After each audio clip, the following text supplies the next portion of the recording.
میں آتا ہوں انور صاحب، ظاہر ہے کہ دونوں کینڈیڈیٹس کو اپنی الیکشن چلانے کے لیے جو ہے وہ اربوں روپے کی ضرورت ہے، اور اس وقت میرے پاس ایک فگر ہے کہ 1.27 بلین ڈالرز کی خطیر رقم کملا ہیرس کی مہم کے لیے جمع ہوئی ہے، اور جناب ٹرمپ کے لیے 940 ملین ڈالر جمع ہوئے ہیں۔ اچھا، ویسے ٹرمپ جو ہیں وہ زیادہ تر امیر ترین لوگوں پر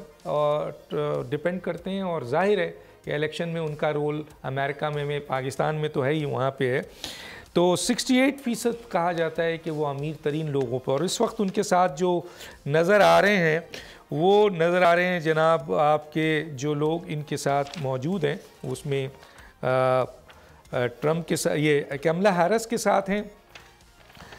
ارب پتی لوگ ہیں وہ ہیں آپ کے میل دی فرینچ گیٹس، اور جارج سوروس نے کملا ہیرس کی حمایت کی ہے، جبکہ آپ کے ٹرمپ کی حمایت کر رہے ہیں وہ ایلون مسک ایکس اس کے ٹموتھی میلون، میریم ایڈلسن اور ریچرڈ یو ہیلین۔ تو یہ عرب پتیوں کا بھی گیم ہے سر اس میں، ایک تو یہ ذرا سا بتائیے گا کہ اس کا کیا رول ہے، اور دوسرا یہ کہ کیا واقعی کملا آئیں یا ٹرمپ آئیں، فلسطینیوں اور اسرائیل کے حوالے سے ان کی پالیسیز میں تبدیلی آئے گی؟ سر آپ کے پاس 5 منٹ ہے۔ دیکھیں، عرب پتیوں کا رول ہر جگہ ہوتا ہے، لیکن ایسا نہیں ہوتا اس طرح امریکہ سے باہر بنا کے پیش کیا جاتا ہے۔ ریسٹرکشنز ہیں، آپ کتنے پیسے دے سکتے ہیں، اس سے زیادہ نہیں دے سکتے۔ یہاں سب سے زیادہ اہم رول ہوتا ہے کلیکٹیولی پیسے دیتے ہیں جمع کر کے، اور اسی لیے دیکھتے ہیں کہ تھرو آؤٹ الیکشن مسلسل ڈنرز ہو رہے ہوتے ہیں، پر پلیٹ اس میں چارج کیا جاتا ہے، مسلسل ایونٹس ہو رہے تھے جس میں کلیکشن ہو رہی تھی، چندہ جمع ہو رہا تھا۔ سب سے زیادہ اہم رول ان کا ہوتا ہے، اور وہ جو پیسے جمع ہوتے ہیں وہ فیصلہ کرتے ہیں۔ رہی بات اس بات کی کہ ہمارے دوستوں نے بات کی سوئنگ اسٹیٹس کی، سوئنگ اسٹیٹس میں سے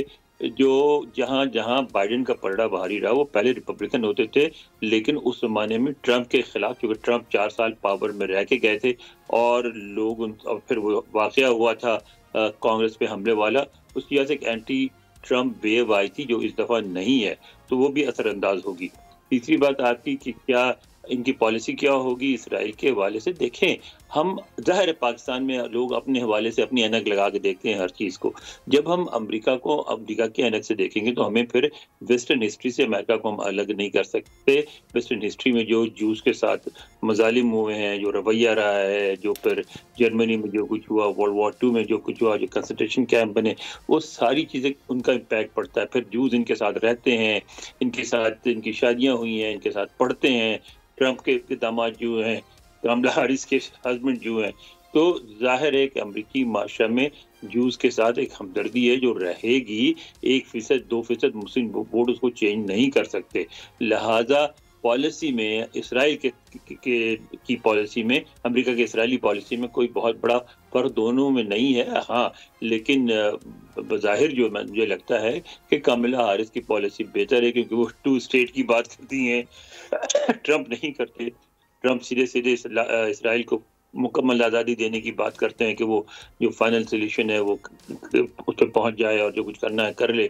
تو یہ اس تو فرق ہے۔ لیکن ہمارے ہاں مسلمانوں کا مسئلہ بھی ہے کہ ہمارے ہاں امریکہ میں ابھی تک پہلی جنریشن کا اثر زیادہ ہے، دوسری جنریشن کے لوگ ابھی تک انوالو نہیں ہوئے ہیں، وہ وہاں سے اپنا بیگیج لے کے آتے ہیں اور وہاں کے ایشو کے حساب سے سوچتے ہیں۔ مثلا یہ بڑی ہی احمقانہ بات ہے کہ ٹرمپ آ کے عمران خان کے لیے کیا کریں گے یا کیا نہیں کریں گے، یہ امریکہ میں یہ پالیٹکس میں کہیں اس کا ذکر نہیں ہوتا کہ وہ کیا کریں گے کیا نہیں کریں گے، لیکن کیونکہ ہم اپنا بیگیج لے کے آتے ہیں تو ہم اس حوالے سے سوچتے ہیں۔ ہمیں امریکہ میں رہنے والے امریکی کے حساب سے سوچنا چاہیے۔ ہم پہلے امریکی ہیں، جو اعزازی دوسری شہریت ہے وہ اعزازی شہریت ہے۔ اگر آپ یہاں رہنا ہے تو آپ کے لیے آپ رنگ دار امیگرنٹ ہیں۔ آپ جب سڑک پہ چل رہے ہوتے ہیں تو پتہ لگتا ہے کہ آپ ادرز میں سے ہیں، ہم میں سے نہیں ہیں، اور آپ کو اور آپ کے بچوں کو اور کئی نسلوں تک وہ سارے مسائل کا سامنا کرنا پڑے گا۔ تو آپ کو اس پر نظر رکھنی چاہیے کہ جو آپ کے اپنے مسائل ہیں اس میں آپ کے لیے کون آپ مفید ثابت ہوگا اور آپ اس کو ووٹ دیں۔ سبسکرائب کریں اور بیل دبائیں تاکہ کوئی خبر رہ نہ جائے۔